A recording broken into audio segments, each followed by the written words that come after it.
Hi friends, ఈ వీడియోలో Saturday shoot అయిపోయింది. మనకు తెలిసిన వాళ్ళు వెళ్ళారు అని చెప్పాను కదా, అది ఎవరో కాదు, మా వైఫ్ వెళ్ళింది, మా వైఫ్ వాళ్ళ ఫ్రెండ్. సో అక్కడ ఒక దారుణమైన ఎలిమినేషన్ జరిగింది. ఇప్పుడు వరకు ఇది ఎవరో చెప్పిపోయి ఉండరు. సో ఈ వీడియో చాలా ఇంపార్టెంట్ వీడియో. రేపు జరగబోయే అప్డేట్లన్నీ షార్ట్ అండ్ స్వీట్గా 8 నుంచి 9 నిమిషాలు అవగొట్టేస్తారు. సో మీరు చేయాల్సింది లైక్లు గట్టి కొడితే ఎక్కువ మందికి రికమెండేషన్ వెళ్తుంది. మీ విలువైన కామెంట్లు ఎక్స్ప్రెస్ చేయండి, హైప్ చేయండి. సబ్స్క్రైబ్ చేయకపోతే సబ్స్క్రైబ్ చేయండి. ఇంక మొదలు పెడదామా? యాక్చువల్గా ఏందిరా అంటే సాటర్డే షూట్ ఈరోజు జరిగింది, రేపు దసరా షూట్ ఉంటుంది, లాంగ్ షూట్. సో ఈరోజు ఒక ఎలిమినేషన్ అయితే జరిగింది. ఆ ఎలిమినేషన్ ఏంటి, సంజన గారైనా లేకపోతే ఇంకెవరైనా జరిగిందా, అండ్ నాగార్జున గారు ఎలా రియాక్ట్ అయ్యారు హౌస్లో జరిగిన విషయాల మీద, ఈ వారం మీద, పంచాయతీ అంతా షార్ట్ అండ్ స్వీట్గా చెప్తా. లీకులు నాకు వద్దు బ్రో, నేను వీడియో మెయిన్ ఎపిసోడే చూసి తెలుసుకుంటానంటే ఈ వీడియో మీరు హ్యాపీగా స్కిప్ చేసేయచ్చు. ఓకేనా? ముందుగానే డిస్క్లైమర్ వేసాను.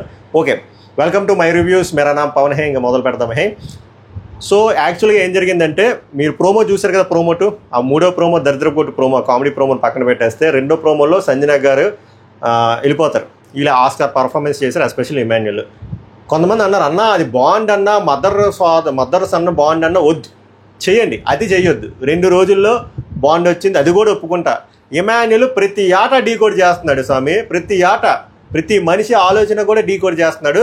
2 వారాల్లో మధ్యలో ఆడియన్స్ ఓట్లు లేకుండా ఒక వర్తి విన్నర్, ఒక వర్తి కంటెస్టెంట్ దివ్యానికితా బయట నుంచి వచ్చి ఆమెకు 3వ ర్యాంక్ ఇచ్చింది. మూడో ర్యాంకేనా, అప్పుడు 3, 4 ఇచ్చింది. 3. అలాంటి కంటెస్టెంట్ ఎలా ఎలిమినేట్ అవుతుంది? ఇది ఉండాలి. మాస్క్ మ్యాన్కి ఎలాగ చిప్పు దొబ్బేసి ముందు ఇనిషియేట్ చేశాడు, అది మనము మెయిన్ ఎపిసోడ్లో మాట్లాడదాం. సో అదంతా కంటెంట్ కోసమే.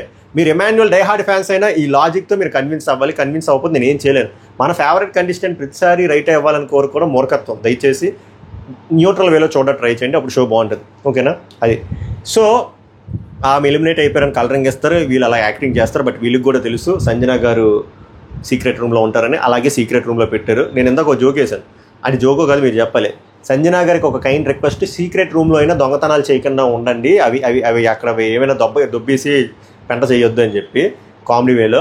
సో ఆమె ఒక రోజు ఉంచారు. ఒక రోజు ఉంచిన తర్వాత రేపు జరగబోయే ఎపిసోడ్ ఫస్ట్ ఎలా పట్టుకొస్తారు తెలుసా? నాగార్జున గారు గేమ్స్ అయిపోయిన తర్వాత ముందో సంజన గారిని డ్యాన్స్ అయిపోతుందండి. Sanjana blue shirt black pant అంట. కలర్లో రాంగ్ అయితే నా తప్పు కదా, మా వైఫ్దే తప్పు. సో కనబడతారు మీకు, ఒకలే క్వశ్చన్లు అడుగుతారు. ఒక లేడీ సంతోషి, మా వైఫ్. సో క్వశ్చన్లు ఎలా ఉన్నాయో చెప్పండి. ముసుగేసుకొని పట్టుకొస్తారంట. ముసుగేసుకొని పట్టుకొచ్చినప్పుడు ఎవరంటే సంజన. తర్వాత హౌస్ మేట్స్ చూపిస్తారు, ఆ ముసుగు రివీల్ చేస్తారు, ఎవరో సంజన గారు ఉంటారు. సో అక్కడ యాక్చువల్గా షూట్లో ఆడియన్స్ని పెట్టలేదంట, అది ముందు జరిగింది. బేసిక్గా ఏమైందంటే అక్కడ ఏదో జరిగిందంట, టాస్కో ఓటింగో ఏదో సంథింగ్. అదంతా డిస్కషన్ అయిపోయిన తర్వాత సో ఫైనల్ ఆ హౌస్ వెడ్డిట్ ప్రకారం యువర్ ఎలిమినేటెడ్ సంజన అని చెప్పి ఆమె పంపించేస్తారు. అది. సో ఇక్కడ వరకు ఎలా ఉంది? బాగుంది కదా. సో దాని తర్వాత ఏమైందంటే యాజ్ ఎక్స్పెక్టెడ్ ఎలిమినేటెడ్ కాదు, ఇదంతా ఇలా జరిగింది, అవంతా సుల్లు అని చెప్పి, నీకు లక్ ఉంది అని చెప్పి మళ్ళీ కొంపలోకి పంపేస్తారు. ఇది ట్విస్ట్. అందుకే ఈ ట్విస్ట్ మీరు రేపు పొద్దున్న చూడబోతున్నారు. బ్రో ట్విస్ట్లు ఎందుకు బ్రో రివీల్ చేస్తానని ముందే డిస్క్లైమర్ వేశాను. అందుకే ట్విస్ట్లు కావాలంటారు, వద్దంటారు, అందుకే నేను ముందే డిస్క్లైమర్ వేశాను. సో సంజన గారు అలా లోపలికి వెళ్ళిపోతారు. అది ఈ ఒక్క ట్విస్ట్ ఉంటుంది మీకు సాటర్డే. మిగిలింది ముందే చెప్తున్నాను, అంత ఫైర్ లేదంట.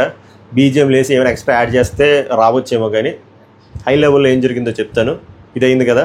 తర్వాత ఆడియన్స్ని క్వశ్చన్ అడిగారంట, ఎలా అనిపిస్తుంది మీకు అంటే 24/7 చూస్తున్నారంటే, అప్పుడు మా వైఫే ఆన్సర్ ఇచ్చారు. మీరు రేపు చూస్తారు.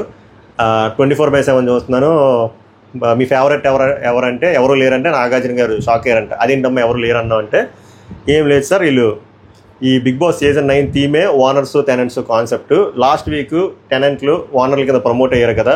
ప్రమోట్ అయినా కూడా బిగ్ బాస్ ఒక సెట్ ఆఫ్ రూల్స్ పెట్టారు కదా, ఇలాగా ఓనర్లకి టెనెంట్లకి. బట్ వాళ్ళు ఏం ఫాలో అవ్వలేదు. వీళ్ళు జస్ట్ ఆడియన్స్ దగ్గర గుడ్ బుక్స్లో ఉండడం కోసం చాలా సేఫ్గా, చాలా సింపతి చూపించినట్టు అందరినీ అలౌ చేయడం, ఫుడ్ పెట్టిడాలు, తినిపించడాలు, బెడ్రూమ్ యాక్సెస్ ఇవ్వడాలు, దుప్పటి కప్పుకోవడాలు, ఇవన్నీ చెప్పారంట.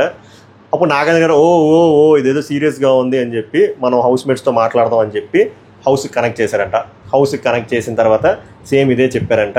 అలా ఎవరు కాన్క్రీట్గా ఆన్సర్ ఇవ్వలేదంట. అందరూ సైడ్కి చూపులు చూసుకుంటూ బురదించుకుంటూనే ఉన్నారంట. అంటే దే హ్యావ్ యాక్సెప్టెడ్, తప్పు జరిగింది, ఓనర్లా లేరు, ఇంకెందుకు మరి ఓనరు టెన్నిస్ కాన్సెప్ట్ ఒక్క కదా.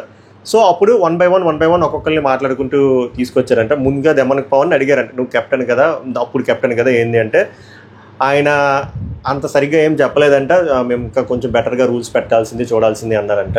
నెక్స్ట్ శ్రీజాది ఆ బజర్ కాన్సెప్ట్ గురించి అడిగారంట సంజన అనేది, ఎందుకు మాట మార్చో, ఎందుకు డెసిషన్ చేంజ్ చేసో అంటే ఆమె end of the day decision కరెక్టే కదా సార్ అంటే అది ఒక డిస్కషన్ అయ్యి అది రాంగ్ అన్నట్టు మాట్లాడతారు నాగార్జున గారు. అప్పుడు ప్రియా కూడా అది కరెక్ట్ సార్, అక్కడ అనవసరంగా ఎమోషన్స్ మీద ప్లే అయింది అంటే మరి పనిష్మెంట్ ఏమిద్దాం అంటే నా డ్యూటీ 2 రోజులు ఇవ్వండి సార్ అంటే ఇస్తాను అని చెప్పి వద్దులే బిగ్ బాస్ చెప్తారు, ఇంకా దీనికంటే పెద్ద పనిష్మెంట్ మేబీ సండే రోజు చూపిస్తారేమో.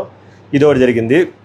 దీని తర్వాత రాముది ఎందుకు రాము ఒక పాయింట్ ఒకరి దగ్గర ఒకటి చెప్తున్నా, ఇంకో పాయింట్ ఇంకోళ్ళ దగ్గర చెప్తున్నా, దీనివల్ల చాలా ప్రాబ్లం అవుతుంది కదా, అసలు ఆ రోజు ఏమైంది, సంజన గారు నిన్ను అడిగారా అంటే అడిగారు అంటే క్లిప్ వేశారంట. ఆ కాఫీ ఇష్యూ అయ్యింది కదా, టీ కాఫీ ఇష్యూ తనుజాకిను రాముకి, యాక్చువల్గా సంజన గారు అడగలేదంట. సో మరి అడగలేదు కదా మరి అడిగారని అంటే అనుకున్నాను సార్ అడిగాను అంటే అందరూ ఫ్యూజులు కొట్టేసాయంట. ఇదే నీ దగ్గర మిస్టేక్ జరుగుతుంది, నువ్వు అనుకున్నానని చెప్పి ఒకరి దగ్గర ఒకటి చెప్తున్నా, ఒకరి దగ్గర ఒకటి చెప్తున్నా, అది చాలా రాంగ్, మార్చుకోయే పద్ధతి అని చెప్పి కొంచెం గట్టిగా చెప్పారండి. నెక్స్ట్ తనుజ గారిని కూడా లైట్గా అడిగారంటే ఎందుకమ్మా అబ్బాయి మీద అలా అరిచావు, ఇది తప్పు కదా అంటే లేదు సార్ నాకు కాఫీ రాలేదు, నాకు మూడ్ స్వింగ్లు ఇది, దానికి తోడు మనోడు మాటలు మార్చేస్తున్నాడు ఇది అదే అంటే అప్పుడు హౌస్ మేట్స్నే డెసిషన్ అడిగారంట. తనుజ అలా అరవడం రైటా రాంగ్ అంటే రైట్ అయినా ఆల్మోస్ట్ అన్నారంట. నెక్స్ట్ మాస్ మ్యాన్ గురించి ఆ లత్కోర్ పంచాయతీ గురించి అడిగారంట. అతను అనేది డిస్రెస్పెక్ట్ అన్నప్పుడు లత్కోర్ అనేది కూడా డిస్రెస్పెక్టే కదా అంటే ఆయన కాదు అన్నట్టు మాట్లాడితే ఆడియన్స్ని అడిగితే ఆడియన్స్ రాంగ్, లత్కోర్ రాంగ్, దీనికంటే రాంగ్ అంటే మనోడు ఒప్పుకున్నాడంట. మాస్క్ మ్యాన్కి చెప్పారని మీరు కొంచెం మారాలి ఇది అది అని చెప్పి, ఆడియన్స్ ప్రేమ తెప్పించుకోండి అని చెప్పి. సుమన్ శెట్టి గారి వైఫ్ బర్త్డే రేపంటే ఆయన రిక్వెస్ట్ చేశారంట హ్యాపీ బర్త్డే చెప్పమని చెప్పి, అది ఒకటి కన్వే చేశారంట.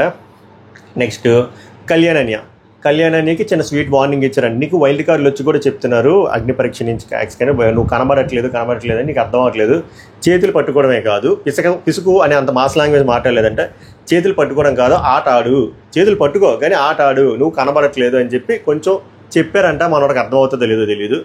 బర్నీ గారిని అంత పెద్దగా ఏం అడగలేదంట. ఇమాన్యుయల్ని రాముని వెనకేసుకొచ్చావు కదా చూసావు కదా ఏం చేశాడు అని చెప్పి అన్నారంట.